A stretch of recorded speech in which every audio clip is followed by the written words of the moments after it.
Hello दोस्तों, नमस्कार। DCC classes में साथियों आपका बहुत बहुत स्वागत है मेरे प्यारे दोस्तों। चलिए हम अपनी क्लास को स्टार्ट करते हैं। जल्दी से आप सभी अपने दोस्तों में इस क्लास को जल्दी से शेयर कर दीजिए ताकि दोस्तों सभी विद्यार्थी इसमें अपनी क्लास में जुड़ जाएं। आज का जो टॉपिक रहने वाला है दोस्तों वो है मध्य प्रदेश की सिंचाई परियोजना से संबंधित दोस्तों आज आपका टॉपिक रहेगा। आपको मैं यहाँ पर बता दूँ दोस्तों, कल जो टॉपिक हमारा हो चुका है 6ठे नंबर का, आज 7वें नंबर का है। जो 6ठे नंबर का जो टॉपिक था दोस्तों हमारा वो था मध्य प्रदेश में कृषि एवं पशुपालन। क्या था मेरे दोस्तों?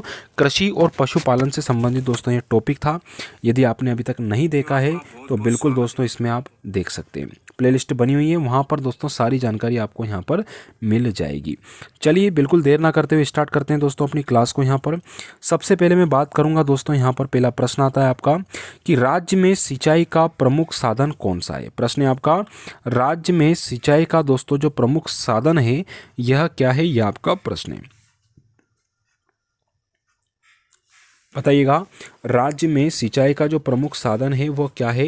तो दोस्तों हमारे राज्य में यानी कि मध्य प्रदेश के राज्य की हम बात कर रहे हैं क्योंकि मध्य प्रदेश सामान्य ज्ञान चल रहा है। तो राज्य में सिंचाई का जो प्रमुख साधन है दोस्तों वो है हमारे कुएं और नहर। तो मुख्य रूप से जो सिंचाई की जाती है मध्य प्रदेश में वो दोस्तों कुएं और नलकूप है, इन दोनों की दोस्तों सहायता से ये की जाती है। अगला क्वेश्चन आता है कि निम्नलिखित में से कौन सी परियोजना मध्य प्रदेश, उत्तर प्रदेश व बिहार की संयुक्त परियोजना है। तो निम्नलिखित में से कौन सी परियोजना दोस्तों हमारे मध्य प्रदेश, 3 राज्य सुनना, मध्य प्रदेश, उत्तर प्रदेश और बिहार। तो दोस्तों ये जो परियोजना जा रही है बाण सागर परियोजना जा रही है। ये बाण सागर परियोजना दोस्तों हमारी सोन नदी पर, ये आपको ध्यान रखना है। सोन नदी दोस्तों मध्य प्रदेश, उत्तर प्रदेश और बिहार में बहते हुए दोस्तों गंगा नदी में डायरेक्ट जाके यह मिल जाती है। तो दोस्तों बाण सागर परियोजना जो कि 3 राज्यों में है, मध्य प्रदेश, उत्तर प्रदेश और बिहार, जो कि सोन नदी पर स्थित है। फिर है दोस्तों पलकमती सिंचाई तालाब जो है भोपाल में है, ये कब बनाया गया था। पलकमती जो सिंचाई तालाब है दोस्तों भोपाल में, ये कब बनाया गया था, यह आपका प्रश्न है यहाँ पर। तो पलकमती सिंचाई तालाब भोपाल में दोस्तों जो बनाया गया था ये किस सन में बना था। तो दोस्तों ये बना था हमारे 1933 में। ठीक है, बराबर याद रखना, 1933 में पलकमती सिंचाई तालाब भोपाल में दोस्तों ये स्थापित किया गया था। ए ऑप्शन आपका यहाँ पर राइट आंसर हो जाएगा। अगला क्वेश्चन आता है कि चंबल घाटी योजना को कितने चरणों में आरंभ किया गया था। चंबल घाटी योजना को कितने चरणों में आरंभ किया था, यह आपको बताना है भैया। कितने चरणों में इसको आरंभ किया गया दोस्तों। तो चंबल घाटी योजना को दोस्तों 3 भागों में इसको क्या किया गया, स्टार्ट किया गया था। ध्यान रखना, चंबल घाटी योजना को कितने चरणों में आरंभ किया गया, 3 चरणों में दोस्तों इसको आरंभ किया गया था। बी ऑप्शन दोस्तों आपका यहाँ पर राइट आंसर हो जाएगा। ठीक है, अगला क्वेश्चन है हमारा, मध्य प्रदेश में सर्वप्रथम नहर का निर्माण किस जिले में किया गया ना। आप जानते होंगे चंबल नदी पर 3 बांध, उसी से आप रिलेट करना, 3 चरणों में प्रारंभ किया था। ठीक है, तो मध्य प्रदेश में सर्वप्रथम नहर का निर्माण किस जिले में किया गया।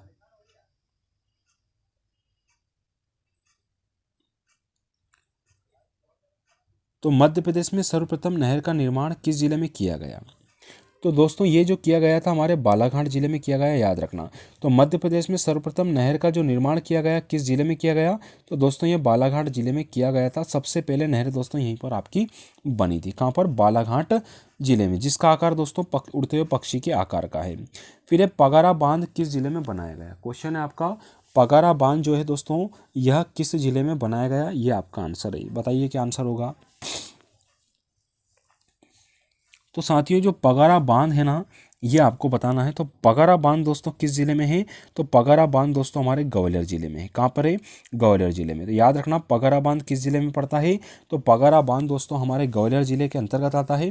आपका यहाँ पर दोस्तों ए ऑप्शन राइट आंसर हो जाएगा। ठीक है, अगले क्वेश्चन पे चलते हैं दोस्तों। क्वेश्चन आता है कि चंबल घाटी परियोजना की शुरुआत कब की गई थी। चंबल घाटी परियोजना की जो शुरुआत है दोस्तों यह कब की गई थी, आपका यहाँ पर प्रश्न है।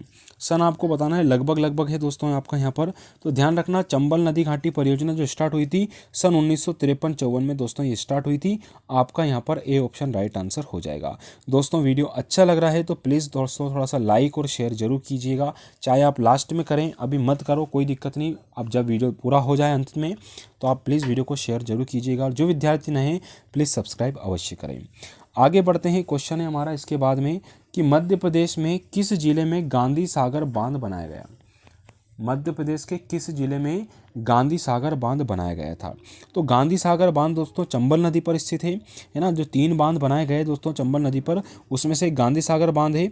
ये गांधी सागर बांध दोस्तों हमारे मंदसौर जिले में पड़ता है। कहाँ पड़ता है भैया? मंदसौर जिले में पड़ता है। सी ऑप्शन आपका राइट आंसर होगा।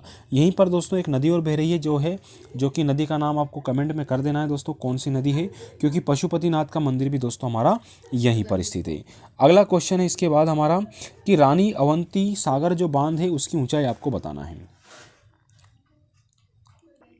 तो रानी अवंतीबाई सागर की जो ऊंचाई है वो कितनी हो जाएगी? तो ये हो जाएगी 69 मीटर। कितनी है? 69 मीटर है। ए ऑप्शन आपका यहाँ पर दोस्तों राइट आंसर बनता है। तो ध्यान रखना, मध्य प्रदेश में दोस्तों रानी अवंतीबाई सागर बांध है, इसकी ऊंचाई कितनी है? 69 मीटर, यानी कि 69 मीटर आपका आंसर यहाँ पर करेक्ट आंसर होगा। अगले प्रश्न पे चलते हैं। क्वेश्चन आता है कि तवा आयकट योजना का निर्माण किस जिले में किया गया। सभी प्रकार के प्रश्न आपको दोस्तों इसमें मिल जाएंगे, ठीक है। इसके पहले एक पार्ट और बन चुका है, वो है एमपी जीके, है ना। एमपी जीके 2022 करके बनी है। वो आप चाहें तो उसमें जो कठिन लेवल के जो प्रश्न है वो हमने उसमें डाले हैं। इसमें मॉडरेट और सिंपल और कठिन सभी प्रकार के इसमें मिल जाएंगे। वो भी टॉपिक वाइज है और ये भी टॉपिक वाइज है। तो तवा आयकट योजना दोस्तों हमारे किस जिले में है? तवा बांध याद है आपको, तवा नदी होशंगाबाद में। तो ए ऑप्शन आपका यहाँ पर करेक्ट आंसर हो जाएगा। अगला क्वेश्चन आता है, हलाली नहर किस नदी से निकाली गई? हलाली नहर किस नदी से निकाली गई है? बताइए, हलाली नहर किस नदी से निकली दोस्तों? चलिए, तो दोस्तों हलाली नहर जो निकली है यह कहाँ से निकली है? तो हलाली दोस्तों बेतवा नदी पर स्थित है। याद रखना, हलाली नहर जो निकल रही है ये किस नदी से निकल रही है? बेतवा नदी से निकल रही है। इससे दोस्तों एक तो रायसेन और दोस्तों एक विदिशा, दोनों के दोनों दोस्तों इससे आपके हो जाएंगे, ठीक है। तो ऑप्शन नंबर सी आपका यहाँ पर करेक्ट आंसर हो जाएगा। अगला है, केन बेतवा परियोजना किस राष्ट्रीय उद्यान से होकर गुजरेगी? केन बेतवा परियोजना किस राष्ट्रीय उद्यान से होकर गुजरेगी? तो केन बेतवा जो परियोजना है दोस्तों ये हमारे पन्ना राष्ट्रीय उद्यान से गुजरती है। याद रखना, केन बेतवा परियोजना कहाँ से गुजरेगी? तो पन्ना जिले से गुजरेगी। डी ऑप्शन आपका यहाँ पर राइट आंसर हो जाएगा। चलिए, बहुत बढ़िया। तो पन्ना राष्ट्रीय उद्यान से केन बेतवा नदी दोस्तों गुजर रही है, परियोजना ये संचालित है यहाँ पर। और सबसे पहले नदी जोड़ो परियोजना दोस्तों केन बेतवा लिंक परियोजना, ये ध्यान रखना। फिर है दोस्तों मान परियोजना किस जिले में बनाई जा रही है? मान परियोजना किस जिले में बनाई जा रही है? तो ध्यान रखिएगा जी, बिल्कुल बताइए भैया, मान परियोजना किस जिले में बनाई जा रही है? तो मान परियोजना बन चुकी है दोस्तों, ये हमारे धार जिले में है। धारा नगरी के नाम से जानते हैं। राजा भोज ने दोस्तों इसकी स्थापना की थी, आप सभी जानते होंगे। यहीं पर दोस्तों सरस्वती माता का मंदिर है, फड़के स्टूडियो धार में है, बाघ की गुफाएं स्थित है, ठीक है। और दोस्तों अमझेरा एक गांव है, यहाँ से आपकी माही नदी निकल रही है जो कर्क रेखा को 2 बार कटती है। ये धार जिले से ही निकलती है दोस्तों, ध्यान रखना। तो दोस्तों मान परियोजना किस जिले में है? तो मान परियोजना दोस्तों हमारे धार जिले में हो जाएगी। अगला क्वेश्चन है, ओंकारेश्वर परियोजना निम्नलिखित में से किस जिले को लाभ नहीं मिलता? बताइएगा, ओंकारेश्वर परियोजना से किस जिले को लाभ नहीं मिलता है, ये आपका प्रश्न है।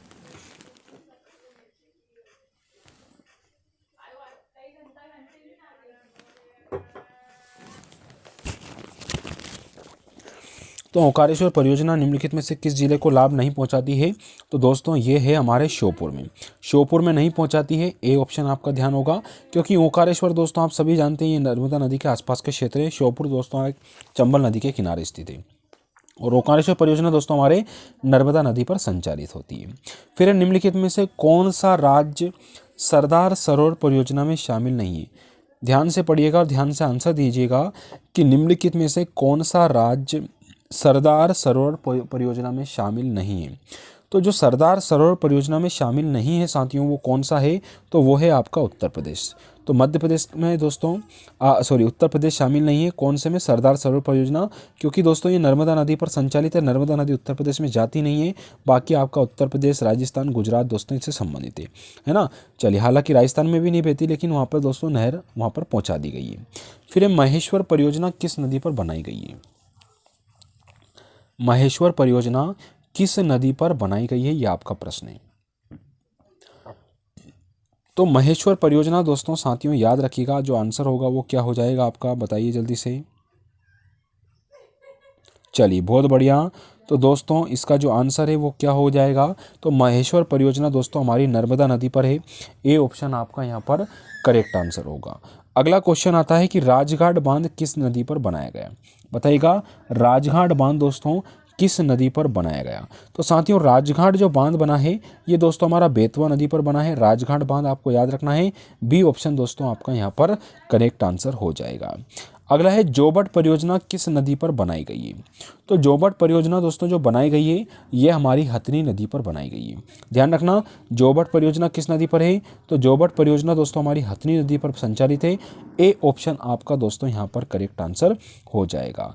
साथियों वीडियो अच्छा लगे तो प्लीज़ सब्सक्राइब जरूर कीजिएगा, हमारे चैनल को सपोर्ट कीजिए और अच्छे से तैयारी कीजिए। कल का जो टॉपिक रहने वाला है दोस्तों हमारे मध्य प्रदेश का, तो मध्य प्रदेश में दोस्तों वन संपदा से संबंधित चैप्टर रहने वाला है। किससे, वन संपदा से संबंधित दोस्तों हमारा चैप्टर रहेगा। तो बिल्कुल दोस्तों आप कल देखिएगा। चलिए वीडियो को इतने लाइक और शेयर जरूर कीजिएगा। जो विद्यार्थी नए चैनल को सब्सक्राइब कर लीजिए ताकि आपके पास दोस्तों नोटिफिकेशन आता रहे और दोस्तों आपको जानकारी मिल जाए। धन्यवाद दोस्तों, प्लीज़ शेयर जरूर कीजिएगा।